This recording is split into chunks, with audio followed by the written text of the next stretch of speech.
इस वक्त एक बड़ी खबर आ रही है छत्तीसगढ़ से, जहां बीजापुर में नक्सलियों के साथ मुठभेड़ के बाद से 21 जवान लापता हैं।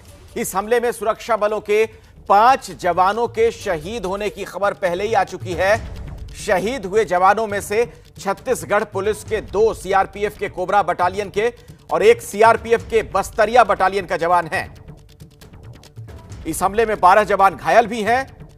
शहीद जवानों की संख्या बढ़ सकती है। बताया यह जा रहा है कि सुबह सुरक्षा बलों के जवान एक ऑपरेशन के लिए निकले थे, जिसमें डीआरजी, कोबरा और बस्तरिया बटालियन के जवान शामिल थे। आइए सीधे मैं आपको लिए चलता हूं। ज्ञानेंद्र तिवारी हमारे सहयोगी इस वक्त जुड़ चुके हैं। ज्ञानेंद्र, पूरी घटना के बारे में जरा बताइए, आखिर किस तरीके से इस हमले को अंजाम दिया गया, चूंकि बड़ी संख्या में अभी भी जवान लापता बताए जा रहे हैं।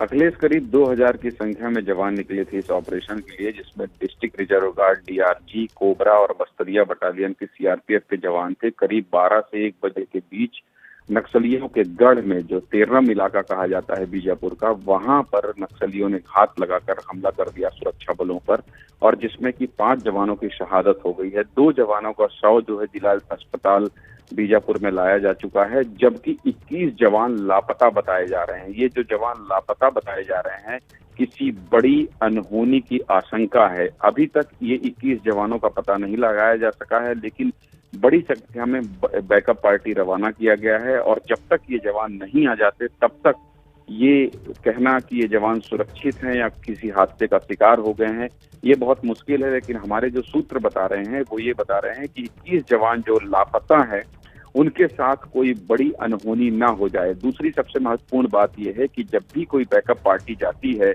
जवानों के शव को लेने या घायल जवानों को लेने के लिए, उनके ऊपर भी घात लगाकर नक्सली दोबारा अटैक कर सकते हैं। ऐसे में छत्तीसगढ़ सरकार, गृह मंत्री, डीजीपी, तमाम लोग जो है चिंतित हैं और इस प्रयास में लगे हैं कि कैसे उन लापता जवानों को वापस। ज्ञानेंद्र, जरा एक बात बताएं, आपने कहा कि करीब 2000 की संख्या में जवान गए थे, इसका मतलब नक्सलियों की संख्या क्या और भी ज्यादा थी? बहुत बड़ी संख्या में वो थे, मतलब यहाँ की भौगोलिक स्थिति कैसी है? कुछ और बताइए, जानकारी कुछ और मिल पा रही हो तो।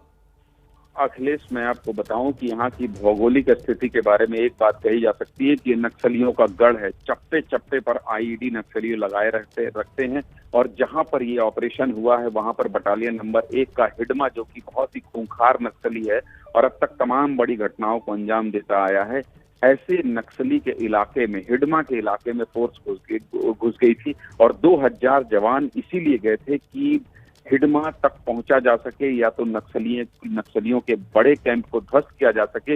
वो जो भौगोलिक इलाके के बारे में आप पूछ रहे हैं, वो इलाका नक्सलियों के पूरे कब्जे में है, नक्सलियों का गढ़ कहा जाता है, और जब जब सुरक्षा बलों ने वहां जाने की कोशिश की है तब तब नुकसान हुआ है सुरक्षा बलों का। तो निश्चित तौर पर जो आप सवाल कर रहे हैं वो बहुत लाजमी और जायज है कि ये जो पूरा इलाका है वो नक्सलियों के कब्जे में है। ऐसे में बड़ी संख्या में जवान गए तो थे, लेकिन वहां की जो स्थिति है उसके बारे में जवानों से ज्यादा तो ये इलाका ज्ञानेंद्र जहां पर जवान पहुंचे थे, क्या अब इनके कब्जे में है या वहां से वापस लौट चुके हैं बाकी जवान उस नक्सली इलाके से? बिल्कुल वापस अब तक नहीं लौटे हैं। सबसे बड़ी चिंता की बात यही है कि जवानों को रेस्क्यू करके अब तक वापस नहीं लाया गया है। जो जवान 7 जवान घायल होकर वापस आए थे, उन्हें MI-17 एयरफोर्स के हेलीकॉप्टर से रायपुर पहुंचा दिया गया है, लेकिन जो जवान अब तक नहीं मिले हैं उसको लेकर सरकार और डीजीपी डीएम अवस्थी और तमाम पुलिस के महकमे के बड़े अफसरों की चिंता ये है कि कहीं उन जवानों के साथ अनहोनी न हो जाए। रात भर ऑपरेशन चलेगा, रात भर जंगल में जवान रहेंगे और ये कोशिश करेंगे कि उनके जो भी लापता जवान हैं उनको रेस्क्यू करके लाया जा सके। लेकिन जंगल इतना घना है, टेरेन इतना घना है, इतना आतंक है वहां नक्सलियों का कि वहां से सुरक्षित जवानों को ला पाना। ज्ञानेंद्र, आप मेरे साथ जुड़े रहे, मैं दोबारा आपके पास लौटूंगा। बस्तर रेंज के जो आईजी हैं इस मामले में क्या कह रहे हैं पूरी घटना को लेकर, ये सुनवाते हैं जरा दर्शकों को। 2 चॉपर गए थे, उसमें घायल को लेकर आए थे और एक डेड बॉडी को लेकर आए थे। बाकी और भी सर्चिंग चल रहा है, फोर्स अभी भी मैदान में है। इसलिए सेकंड जो अपडेट है उसके लिए हम लोग वेट करें तो वो थोड़ा 8 बजे के आसपास मिलेगा। इस हिसाब से क्योंकि लगातार लगभग 2 किलोमीटर के रेडियस में हमारा पूरा टीम फैला हुआ है। वो जितना इंजर्ड थे, जितना डेड बॉडी वो अभी आगे है, और भी यदि कोई इंजर्ड है तो मतलब सेकंड अपडेट में हमको पता चलेगा। लेकिन जिस हिसाब से हमको ग्राउंड से फर्स्ट इन्फॉर्मेशन आए थे, इसमें और कोई घायल होने की संभावना कम है, क्योंकि जितना भी घायल थे मतलब उसके लेकर आ गए थे। कोई हथियार अभी लूटने को कोई खबर नहीं आ रहा है। मैं जैसा पहले बताया तो मतलब थोड़ा सेकंड अपडेट जो भी मैं बोल रहे थे, ये फर्स्ट इन्फॉर्मेशन है। सेकंड अपडेट हमको थोड़ा 1.5 घंटा और लगेगा, जो पार्टी सब सर्च करने के बाद जो हमारा जो लाइक LUP पॉइंट बोलते हैं उसमें आने के बाद रिपोर्ट करेगा, उसके बाद सेकंड अपडेट हमको मिलेगा। तो पी सुंदरराजन को आप सुन रहे थे, बस्तर रेंज के आईजी हैं। हमारे साथ ज्ञानेंद्र तिवारी हमारे सहयोगी लगातार जुड़े हुए हैं। ज्ञानेंद्र, जरा ये बताएं, बड़ी संख्या में पुलिस वालों का वहां पर जाना दबिश के लिए या फिर नक्सलियों पर काबू करने के लिए, ये बताता है कि इनकी भी तैयारी तो पूरी थी। क्या ये माना जाए, चूंकि नक्सलियों एक लिहाज से उनके लिए नक्सलियों का ये मांद है, ऐसे में उन्होंने बहुत भयानक तरीके से और तैयारी के साथ रिटेलिएट किया, इसलिए इतनी बड़ी घटना घट गई? जी बिल्कुल ठीक कह रहे हैं अखिलेश साहब। दरअसल वहाँ मोबाइल का नेटवर्क नहीं होता है और अगर जवान फंस जाते हैं या घायल हो जाते हैं तो सबसे बड़ी चुनौती उनको निकालने की होती है। दूसरी महत्वपूर्ण बात यह है कि जब भी जवान घायल होते हैं या शहीद होते हैं, एक फोटो वायरल हो रही है, हालांकि आधिकारिक रूप से इसकी पुष्टि नहीं हुई है। फोटो में ये दिखाया गया है कि जवानों का शव वहाँ पड़ा है और नक्सली वहाँ खड़े हैं। इसका मतलब ये है कि जो एनकाउंटर हुआ है, जो मुठभेड़ हुई है, वो नक्सलियों ने बहुत इत्मीनान से इसको अंजाम दिया है। और यही वजह है कि जो IG P Sundarraj Bastar range के सेकेंड अपडेट का इंतजार कर रहे हैं। अपडेट इसलिए नहीं मिल पा रहा है क्योंकि वहां फोन की कनेक्टिविटी बिल्कुल नहीं है और ये घना जंगल है। तो ऐसे में नक्सलियों को बड़ी सफलता मिली है और जवानों का बड़ा नुकसान हुआ है। इसलिए फिलहाल यही कहा जा सकता है, भगवान से यही मनाना पड़ेगा और सबको ये दुआ करनी होगी। तब तो ज्ञानेंद्र, जिस तरह से आप जानकारी दे रहे हैं, कहा जा सकता है कि कोई रणनीतिक चूक फिर हो गई है। जी बिल्कुल ठीक कह रहे हैं आप, क्योंकि अगर उस इलाके में आप जा रहे हैं तो आपका जो इंटेलिजेंस है, आपका जो इंट है, उसको बहुत सचेत रहना होता है। और 2000 की संख्या में जवान होते हैं, उसके बाद इतना बड़ा नुकसान नक्सलियों द्वारा जवानों का कर दिया जाता है। तो निश्चित तौर पर जो आप कह रहे हैं, महत्वपूर्ण बात कह रहे हैं अखिलेश, कि कहीं ना कहीं ये चूक हुई है जिसकी वजह से इतना बड़ा नुकसान हुआ है। फिलहाल जब तक जवान ना निकल जाएं जंगल से और जब तक सुरक्षित वापस ना आ जाएं, इस बात का खतरा बना हुआ है कि कहीं जवानों के साथ कोई अनहोनी तो नहीं हो गई है। ज्ञानेंद्र, आप हमारे साथ जुड़े रहे, मैं दोबारा आपके पास आऊंगा। अपने दर्शकों को बता दें, ये बड़ी खबर आ रही है, बीजापुर में नक्सली हमले के बाद से 21 जवान लापता हैं। हमले में 5 जवान शहीद भी हुए हैं, 12 जख्मी हुए हैं। आप सोच सकते हैं किस तरीके से इस मुठभेड़ को अंजाम दिया गया होगा। तर्रेम थाना क्षेत्र के जंगलों में मुठभेड़ हुई है और जैसा कि ज्ञानेंद्र हमारे सहयोगी बता रहे थे कि यह सघन जंगल का इलाका है, बहुत घने जंगल हैं और ये नक्सलियों का बहुत ज्यादा यहां पर प्रभाव है। चप्पे चप्पे पर, बस थोड़ी दूरी पर वो यहां पर इस पूरे इलाके में आईडी वगैरह बिछा कर रखते हैं और यहां पर जवान दाखिल हुए थे। हालांकि तैयारी तो पूरी थी, 2000 की आसपास की संख्या इनकी थी जब ये दबिश देने के लिए गए, लेकिन शायद किसी तरह की कोई स्ट्रैटेजिक गलती हुई है, रणनीतिक चूक हुई है, या फिर अंदाजा नहीं मिल पाया कि आखिर वहां क्या इतनी बड़ी संख्या में नक्सली रहे होंगे। प्रधानमंत्री मोदी ने भी इस पर ट्वीट किया है अब से थोड़ी देर पहले इस घटना को लेकर। उन्होंने भी दुख जाहिर किया।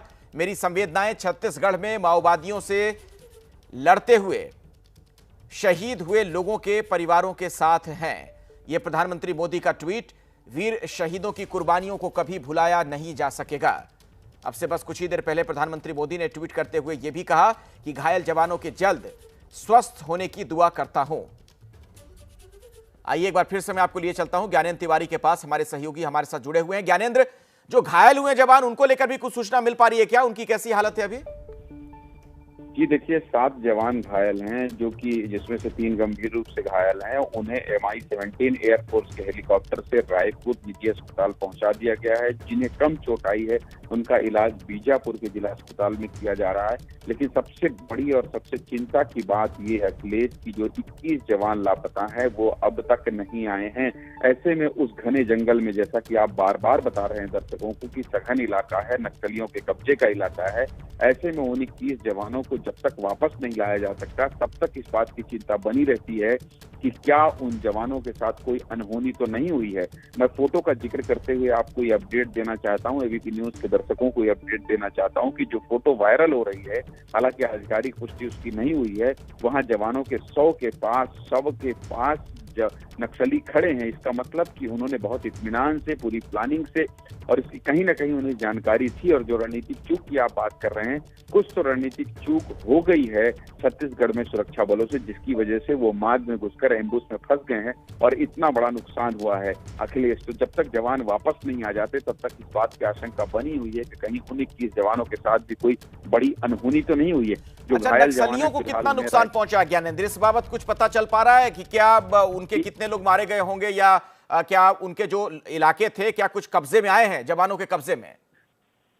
देखिए अखिलेश, एक महिला नक्सली का शव बरामद हुआ है। इसके अलावा ये कहा जा रहा है, जो हमारे सूत्र बता रहे हैं, कि जो घायल नक्सली थे उन्हें ट्रैक्टर में रख कर नक्सली वापस ले गए हैं। दरअसल नक्सलियों का जो पूरा सिस्टम है बस्तर के अंदरूनी इलाकों में, आप भी बस्तर आए हैं, आप भी बहुत करीब से जानते हैं बस्तर को अखिलेश, तो वहां नक्सलियों के कब्जे में पूरे गांव वाले होते हैं। ऐसे में नक्सलियों को अगर कोई नुकसान भी पहुंचा है और वो जवानों के कब्जे से बाहर है तो पूरा गांव का गांव इकट्ठा हो जाता है और फिर उनकी मदद से वो घायल नक्सलियों को लेकर गए हैं। लेकिन अभी आधिकारिक पुष्टि इस बात की नहीं हुई कि किस पैमाने में या कितने बड़े पैमाने पर नक्सलियों को नुकसान पहुंचा है। जो खबर आ रही है वो खबर ये है कि 21 जवान लापता हैं, 5 शहीद हैं, 12 से ज्यादा घायल हैं।